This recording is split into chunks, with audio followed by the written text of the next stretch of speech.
to the Texas Talks podcast. I am your host, Brad Swale. Today, I'm with Representative Cody Vasut, who represents House District 25, which is comprised of Southern and Western Brazoria County. He currently serves as Vice Chair of the Business and Industry Committee and member of the Judiciary and Civil Jurisprudence Committees. That's a mouthful. Representative Vasut, how are you?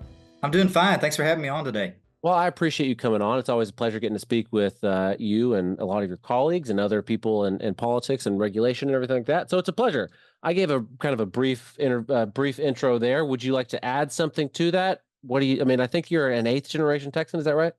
Yeah, eighth or 10th, depending on which side of the family tree you look at. And been in Brazoria County for 5 generations. Had a wonderful wife, Kate, and 3 kids, 2 daughters. One was just picked up from school today, and it started yesterday, and one starts school tomorrow. And then I've got a son, William, who's just enjoying life as a toddler. Very cool. And I know that a lot of Texas representatives, you guys only meet every couple of years for a handful of months. What do you do for a real job? I'm a lawyer. I do, I sometimes say oil and gas litigation, but basically I serve as counsel for a variety of energy companies and individuals for breach of contract disputes, civil litigation, personal injury defense, things of that nature. Yeah, so you know a lot about the law, and obviously law that pertains to the state of Texas, obviously. I endeavor to. Good. Good. See if that's actually true, but I do try. Well, I'm glad that people like you are out there making the laws and not people like me who I don't know anything about it, but here we are. So we got a lot that we could talk about here today. You're on the Business and Industry Committee. You're the Vice Chair of the Business and Industry Committee. You're also on the Judiciary and Civil Jurisprudence Committee. And there's often interim charges that happen with different committees. Have you been pretty busy with the interim? We have been watching a lot of the other committees meet. You may have seen we had public education yesterday. There was state affairs recently. I anticipate we'll have hearings in the near future for business and industry and judiciary. Decent number of issues to look at, whether it's affordable housing or, regulations on business, or whether it's HOAs. There's another area that we cover in business and industry. And then with JCJ, we've, of course, got, judicial pay and things of that nature coming down the pipeline, monitoring a lot of the legislation that was passed, including the 15th Court of Appeals, business courts, et cetera. So we haven't had those committee hearings yet, but I anticipate we'll have them here in the near future. Probably September. So with I want to ask you about the affordable housing, because that's a big issue. I mean, I live in Austin, so it's a big issue in Austin all the time, apparently. And I think it's also an issue in a lot of the other big cities across Texas and maybe small communities as well. I'm not real sure. What can the state do about affordable housing? If we think about this in a big picture, right? Interest rates are obviously one of the largest drivers of your lack of affordability with existing housing. And so until the Fed lowers interest rates, we're going to have, some issues. But some of the things that the state, can do when we look at development in urban areas, for example, Austin, making sure that individuals have more freedom of what they develop in those urban areas to be able to provide affordable housing there. And to have access, particularly millennials and Generation Z coming out, first-time home buyers, being able to access products in the market, having affordability, making sure that we don't have corporations out there buying up all the houses and artificially driving up prices and rents, et cetera. So there's a few things that we can look at with that. And there's also some general regulations, whether it's accessory dwelling units in some parts of the state that we can look at. So I think that you have to be realistic. You have to have a combined effort by the Fed, by the federal government, by the state to rein in some local regulations to really address affordable housing. And what we see, last time I looked at the data, it's really our urban areas that are having a bigger affordability crisis in the state of Texas. If you look at the Texas A&M research data, so my county, less of an issue, but certainly like Travis County, Dallas County, Harris County. Yeah, absolutely. And I mean, I've seen, especially during the pandemic, all sorts of articles about what percentage of the homes are being purchased by large corporations. And, it's whatever the number is, I don't know what the 100% accurate number is, but it's a big percentage. It's more than probably, what people would expect. And I'm wondering, and I think I've seen some of your colleagues talk about maybe I don't know what you would call it, a pause, maybe a 30-day pause or whatever before a corporation could come purchase it. Yeah, I haven't seen that, but I'm sure there's going to be a lot of discussion points. I mean, I've heard bantered around ideas like if you have a certain, market cap, that maybe if you're above a certain size of a corporation that you shouldn't be into, buying residential properties, Yeah. clearly separating the traditional landlord, people that own a few dozen properties, or, several apartment complexes versus what we're really concerned about, like BlackRock, I'm not saying they are, but it's somebody of that magnitude coming in and buying a whole bunch of residential property. Yeah, absolutely. Yeah, I could see that for sure. So the the Judiciary Committee, I'm also wondering, I guess you called it the JCJ, is that right? Is that what they call it up on Yeah, there's various abbreviations we use, JCJ, Crimger, JJ, and the FAM. There's various ways that these committees are referred to. And yeah, we call it, JCJ for short, Judiciary and Civil Jurisprudence. JJ and the fam? I like That's that. juvenile justice and family issues. Well, JJ and the family. that sounds more like an 80s hip hop group, It, to be it may, honest. may be an 80s hip It hop. could You be. never know. That committee can be wild sometimes. I was on there my first session, and it was very eye opening. And but yeah, there's several others, that these little colloquial terms we refer to the committees as. Yeah. So is there, I hear about it's I don't know what's going on. I mean, it seems like there's a lot going on in Texas with, from the prisons not having, and I'm going to ask you, like, what are some of the things that y'all will focus on in the 89th legislative session? When I see that as, just an outsider looking in, I think about stuff like that. I don't know, do y'all deal with the prison system? Do y'all deal with the DAs? Like, what do y'all have purview over? So for JCJ, we are looking at the judiciary, and we're looking at the practice of civil law Okay. in the state and the AG's office and the state bar and things of that nature. The prisons fall under the corrections committee. Okay. And then we have for a DAs, I believe that's under the criminal jurors, crimjur. Okay. That one's what I was on there my first session as well. So it's divided up. Sometimes it makes sense, sometimes it doesn't. But things that we would look at for the judiciary, judicial pay is a big issue. Yeah. It's going to come down the pipe. Sometimes we approach this issue and we think about um, increasing anything, and we maybe get a little bit of a visceral reaction. I would say that you can have government be too big and be a threat to individual liberty, which is what I'm primarily focused on, is protecting individual liberty. But we can also have government be so underfunded that it can be a threat to individual liberty. And we haven't had a judicial pay raise in the state in a very, very long time, particularly for entry level judges. And at some point in time, the lack of pay for our judges is going to affect who fills those roles, either the quality of the candidate or the number of candidates and the competition that comes with it. And if you don't have a good judge, what can a bad judge do to you? It can take away your individual liberty. So we Sure. have to look at this, to make sure that we have an adequately funded judiciary in the state of Texas that's able to clear cases. You think about the classic liberty. What's the role of the government? Well, enforce contracts, right? Well, what if somebody breaches your contract and you go to court and they can't get a hearing on it in 2 years? I Yeah. mean, what good is that to you, right? So we need to make sure we have a robust, adequately funded judiciary that can step in and protect individual liberty in the state of Texas. And so that's one of the key issues we're going to look at in the JCJ and many others in the practice of law. Awesome. That sounds great. Yes, that's an excellent point. People often make, you want the public officials, you don't want them to be paid too much, but you also want them to be paid enough to where you attract the right competition. And I think there's a fair argument to be made there for sure. So I I've read that your goals for the next session, right, is to expand the campaign finance and Yeah. how searchable is it, how transparent it is, I should say, Yeah. and make that more easily searchable by anybody. What is the current state of things, and what would you like it to be? Yeah, Ronald Reagan always said that the greatest disinfectant is a little bit of sunshine, right? Yeah. So having access to government records, whether that through open records or to campaign finance records, is critical to keeping your government accountable and knowing what's influencing your elected officials. So, right now under the law, my campaign finance reports, district judges, appellate judges, statewide officials, all of their campaign finance reports are online on the Ethics Commission website, easily searchable. You type in my name, you can pull up my reports. You can actually search for individual transactions.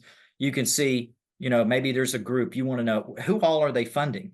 Yeah. You can easily see every candidate they fund by searching those transactions. We can't do that for our local elected officials, city councils, school boards, ports, special purpose districts, our county officials, right? And so if you had the same question of whether or not some out-of-state group was funding, your local county officials, it's much more difficult. Last session, we made it to where they had to post their campaign finance reports online on their individual websites. So Harris counties are on the Harris County website, Brazoria County on the Brazoria County website. But picture that, a website for every single political subdivision in Texas. It's thousands of them, right? Yeah. You can't just go to one place and search it. And so all my bill would simply do is, when you can go onto the Ethics Commission website right now as a city councilman, for example, you can fill out your ethics report. They come up with the forms, they interpret them, they answer any questions you have. You fill it out, you have to click print right now, go get it notarized, file it online, they scan it, and they put it on a website that you can't search. All I want to do is simply say you fill it out on the Ethics Commission website and click submit. Yeah. That is it. It takes like 50 pages of law to just do that, right? I'm just talking about pushing a button. That's all it is. And I think it would be a simple fix that would give people easy access to campaign finance reports, which is something we should be all about in the state of Texas, is making sure that our government and the candidates that run for our government positions are transparent and accountable. Yeah, absolutely. What kind of pushback would you receive from that? That seems like a no-brainer. Everyone, no matter what side of the aisle you're on, I hear candidates talk about, transparency at some point during their campaign. I don't know if there's a campaign out there that doesn't talk about it. What kind of pushback do you get from that? Two things that come to mind, though no one's really explicitly told me, one is what we call little c conservatism. Yeah. A lot of people think about conservatism as a political spectrum, and it is, right? Now, I'm a conservative, right? But then there's something called little c conservatism. It's called aversion to change. And anytime you have a new idea in the Texas legislature, it takes a little while, because we in the legislature are naturally averse to changing things. Because if it ain't broke, don't fix it, right? So you've got that headwind going for you. And then the second thing is, maybe some concerns about, the expense and the burden on the Ethics Commission being able to run this, because you are going to have, many more filers, right? Well, they already create accounts with the Ethics Commission. The data is already inputted on Ethics Commission forms. So that's housed on a server internally. It's just not publicly accessible. So really, the only change we're talking about is making those reports publicly accessible and maybe that requires them to be on another server. But I would say this, governors and some statewide officials have thousands of pages for each of their reports. Yeah. And so even if you added thousands of local filers to the list, each of those local filers are probably only going to have reports that are a handful of pages long. So I would venture to say, don't hold me to this, but I would not be shocked if the number of pages of local campaign finance reports is probably the equivalent of one of Governor Abbott's reports, or two, right? So if the server can host all of his reports, it can host all of the local reports too. Yeah. And it seems like, for the sake of transparency, even conservatives could get behind the idea of, all right, well, maybe we just need a little bit more extra server space. I don't know. $5,000 for an additional server rack. It sounds reasonable. I don't know. Is there a place for more transparency in other aspects of in Texas? I don't know, whether it be at state level, judiciary, whatever, municipal level. I had a bill that went through state affairs last session. I think we ran out of time in the House with it, and we might pursue it again, about making it easier to access government records and setting in place some penalties when certain things are not disclosed. I think it ought to be much easier, and it'd be really easy for individuals to access public information. Certainly, I think anything we can do to make that process of filing open records requests easier to do is a good thing. And so we'll look at that. And there's a host of other things. The Ethics Commission itself is up for sunset this time around. And so you're going to have a host of things on the campaign finance side and transparency side that they regulate that'll probably be up for discussion. Would be interested to see the sunset report when it comes out. So I'm sure there will be plenty of bills and issues on transparency this next session. The whole ethics committee is up for being sunsetted? Yep. Like the whole So in Texas, we have a sunset process where Sure, yeah. individual agencies will expire unless they're renewed by the legislature. And one of the agencies that's up for renewal this time around is the Ethics Commission itself.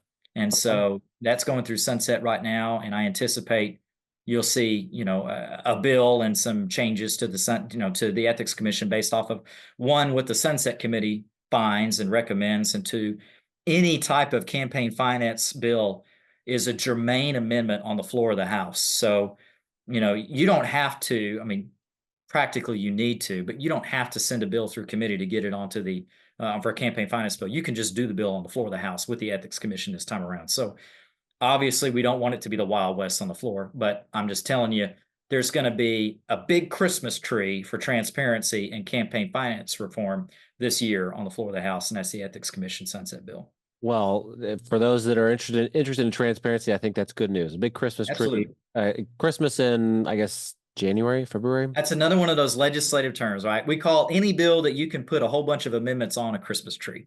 So okay, sunset bills or Christmas trees. All right, very cool. So I want to talk to you about the parliamentary procedure, because my understanding is that you get involved in those fairly often.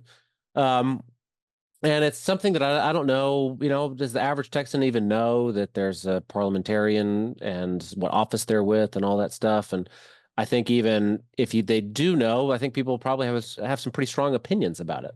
And so I guess just, can you give us like a brief, it's like one of the defining features of the House compared to the Senate. It's a position that's appointed by the Speaker of the House. Is that correct? Yeah, so the House parliamentarians are set out in the rules. They were changed in the 86th session to be up to 2 parliamentarians. They are appointed by the Speaker. We have historically, you've had, maybe one parliamentarian historically affiliated with one of the parties, right? Sure. I'm not saying that's definitively how it is, but historically that's been a thought. And so the parliamentarians, their role in the Texas House is really just to advise the Speaker and the members on issues of procedure. So they're like lawyers. So they have an advisory role. And then they also have what I call like a tribunal role. They're just, they sit up there when a point of order is called on a bill. And all a point of order is a procedure has been violated. Yep. And you go up there and you argue pro and con, for and against, and the parliamentarians will listen to that. They will then consult the precedents of whether or not it's a good point of order or not. If they think it's a good one or bad, they'll consult with the Speaker and they'll tell the Speaker, what they think. But it's the Speaker that ultimately rules on the precedents, right? Typically, though, practically we know whatever the parliamentarians advise the Speaker, 99 times out of 100, the Speaker is going to go that way. So it matters. It's very important who the parliamentarian is. It's very important what the rules say, right? A lot of times, we focus a lot on policy, and policy is critical. Policy is a good thing. When you're on the floor of the House, policy does matter, but the procedures matter a lot. It's kind of like you step out of the policy arena and into the procedural arena when a bill makes it onto the floor of the House. So, I mean, I have seen dozens of bills rise or fall based off of the arguments of one member on the floor of the House. And that's what the points of order are all about. So my role traditionally has been to defend conservative priorities against points of order on the floor of the House. I'm one of the few lawyers on our side that handles that. I think I argued more than 150 last session. I don't know if that's a record or not. I'd be surprised if it wasn't. It's a lot. And so we're very interested in the interim in studying changes to the rules that I hope will do 2 things. One, we need to ensure that the majority can govern. 2, that the minority can be heard. And 3, that the House functions efficiently. And so we're looking at a host of rule changes that are geared at those 3 things. I could go on and on about what those are, but that's generally what we're looking at in the interim. I've been, appointed by the House Republican Caucus Chair to chair a subcommittee to study that, and that's what we're doing right now. And I'm sure we'll have a lot to say later on this fall about that. Yeah. So what I mean, my understanding, I don't know what a typical point of order is, like what that Yeah, might look like. I mean, yeah. I think sometimes it's maybe like the language from like I guess the House version and the Senate version maybe isn't exact or something like that, and that's a There's tons of them, right? The ones that you might mainly hear about in Texas, unlike Washington, D.C., our bills have to have a single subject. Rule 8, Section 2. The question is, does the bill have a single unifying subject? If I was to propose legislation that had to do with government transparency sure, and spaying and neutering your pets, sure, they have nothing in common, right? Two subjects, they need to be two separate bills. But if I had a bill about government transparency and then access to government records, yeah, same subject, right? So sure, that's one. You hear a lot about something called germaneness. When you get to the floor of the House, we usually don't spend a lot of time debating bills where we get up and argue pro and con. We do that, but not much. Usually you debate in the House through what's called amendments, right? Somebody will have a bill on the floor and somebody wants to amend it. And the question is the amendment germane? That's a fancy word for, does this amendment cover the same subject as the bill? yeah, And we argue about that. If I had a bill that had to do with the regulation of fruit and it covered apples and oranges and I wanted to add strawberries, probably okay, right? But if I had a bill that had only to do with apples and then I wanted to add, green beans, probably not okay. You see, very hyper technical, but we deal with that a lot. That's a lot of point of orders. And then, of course, we have Senate amendments and questions of procedure. Are the minutes accurate? Do the reports give accurate information? Tons, hundreds of them. We probably had 200 and some odd points of order last session. So there's a lot to argue about. And it's very important that you take the process seriously because you can have the greatest idea in the world and it can die on the point of order from one member if you didn't follow the rules correctly. yeah. What happens when you have a tomato? Is that a fruit or is that a vegetable? Good question. See, and then We all know it's a fruit hypertechnically because the seeds are on the inside, but I've argued. is a cucumber a fruit then? I don't know. Oh man, I don't know. You got me questioning, but I'm sure I could and do on occasion make rather interesting arguments on these types of points of order sometimes. Sure. Whether or not a handgun is a firearm or a firearm's a handgun. Things of that nature that we have a little bit of a good time with it, but it's very important. And so we're looking at a lot of rule changes that are geared around those three things. Making sure that we can pass good conservative legislation without getting hung up by hyper technical points of order, but yet the minority still is heard Yeah. because that's critically important. So the when point of orders are brought up and everything, and I guess you'll go up there and you'll maybe make your case or argue one way or the other. Is that something that as a member of the public, can I hear those arguments? So, as a member of the public, you might can hear them. The press are pretty close by, about 10 feet away. And then there's also, guys that can be up in the rafters above us. I mean, theoretically, you could hear them, if probably strain your ear. But tons of the members gather around and really listen to these. The arguments that are raised are just arguments. They're not precedent at all. They're just formulating thoughts. The actual decision, the thing that matters, is read by the parliamentarians or written by the parliamentarians and read by the speaker into the record. So the only thing that has value precedent wise is what gets read in the public that you hear on the TV screen. Everything that we argue is kind of basically in the heat of the moment. A lot of times what will happen is somebody will raise a point of order against a bill. No one knows the point of order is coming. Maybe it's a Republican bill that they try to what we call pop, and then they come get me, and I literally have maybe 5 to 10 seconds to know what this bill is, what it does, and defend it. And so you can imagine that the arguments that have to be made at the dais are not exactly the finest legal work, right? Because this is no way that an appellate oral argument would ever go down. Sure. But we do the best we can. So they're not broadcast probably for that reason, and also because the arguments don't have precedential value, but the rulings are announced, and you can hear those. Okay.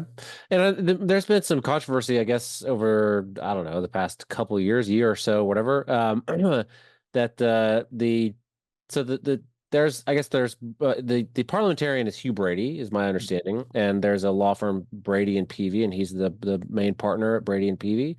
And municipalities are hiring Peavy to, I guess, come up with use the parliamentary process to kill bills that maybe stop them from doing what they want to do or whatever? Is that kind of, I mean, that's not. Well, to be clear, I think that Hugh is a founding member of that firm, but is no longer affiliated with it. Because so Okay. now, since he's in the state government, he can't do both roles. So there is a level of separation there. But yeah, there have been concerns raised about how points of order are advised on, and then maybe probably more so the rules themselves. We had an issue come up this last session where there was an interpretation of one of the rules regarding a background and purpose statement on a bill analysis. Okay. And there was a question of how accurate that needed to be. We had the gender modification ban bill, SB 14. Okay. The original background and purpose statement said, according to the Association of, I think it was Pediatrics. And what he meant to say was the Association of Pediatricians. Yeah. Apparently there's two separate organizations. And so there was a question of, is this accurate? We try to argue, I mean, that's just immaterial. I mean, frankly, who cares? In my mind, we need to change the rule to simply say, I woke up this morning, I filed this bill because I wanted to. That's my background and purpose. And you can evaluate that from the back microphone about whether that's a good idea for a bill. I can't believe you're bringing this bill. You just woke up this morning, you filed it. Okay, we can have that argument, but it ought not to be a point of order. So I know there was some controversy, maybe with the parliamentarians over that. And I know that's kind of borne out a little bit in how we look at changing the rules going forward. Yeah. So yeah, I was going to ask if some of that controversy might play into how if as they'll look into changing the rules, how that might, if it would play a role. Yeah. So I mean, in that example of SB 14, whether it's pediatricians or pediatrics, right? That's a simple mistake to make. You guys are working long hours during session. Why wouldn't it just be okay? This is like, let me just go make this correction real quick. So the way that this has been set up in the past is the bill analysis is prepared by committee staff and gets routed through. And the purpose of the bill analysis is for somebody who's not a lawyer to pick up a piece of paper and know what the bill does, right? Yeah. Know why it was filed and what it does. What it has evolved to is simply a regurgitation of the bill where you're just trying to say exactly what the bill says in different words so that you don't mislead anything. Yeah. And so the amount of information I get from the bill analysis is probably the same if I just read the bill, even as a layperson, right? It's gotten really, really ridiculous. And so that's really what we've seen as what we call hyper-technical points of order have to do with these bill analyses. And so we probably need to look at that. Like if there's a problem with a bill analysis right now, it has to go all the way back to the committee so they prepare a new one. And that, of course, takes time. And if you call a point of order on that at the end of session, there's not enough time, and that effectively kills the bill. But if we make it to where either one, less stuff goes into the bill analysis so that it's not so many issues can arise, or we make it the standard for ruling on the point of order a little bit less technical, I think then we can reduce the number of bills that have to go back to committee and die on that basis. Yeah. And so, yeah, those are the things that we're looking at and studying on that front. Very cool. So is there anything that you mentioned sort of at the beginning of this that, as a conservative, you want to prevent the government from getting so large that it inhibits, personal liberties.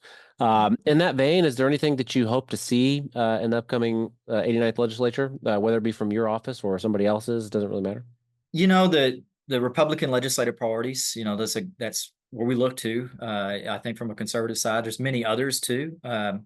Universal school choice, lowering property taxes, banning hostile governments from owning Texas land. Sometimes we look at some of the things going on lately, out of Europe, and you kind of wonder, I mean, are they hostile government? You know what I mean? Like there's a lot of threats to individual liberty out there. I mean, literally, I just read earlier today, like an EU commissioner tried to go after Elon Musk for hosting Donald Trump on X, even though he extended the same invitation to Kamala Harris. Yep. I mean, people not respecting free speech. I mean, it's just insane. And so, a host of others, and I mean, Elon Musk is a pretty prominent Texan now. So, working on that is probably good. Yeah. I mean, just the fundamental principle that free speech matters. Free speech is important. Free speech is important not only in the United States. Ronald Reagan would say this is the last best hope for freedom in the world. This is our last stand. We've always got to be protecting individual liberty here.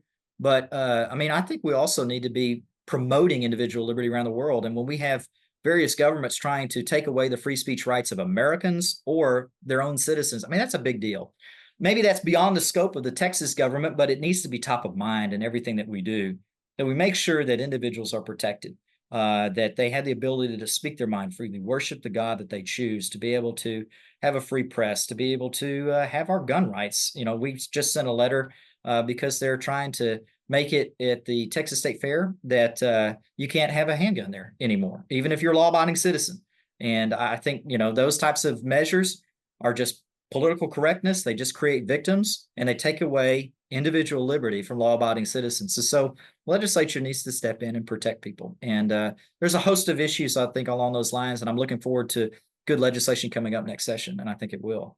Awesome. Well, I look forward to seeing all of that, and I hope to talk to you again about any of it and all of it when it comes up.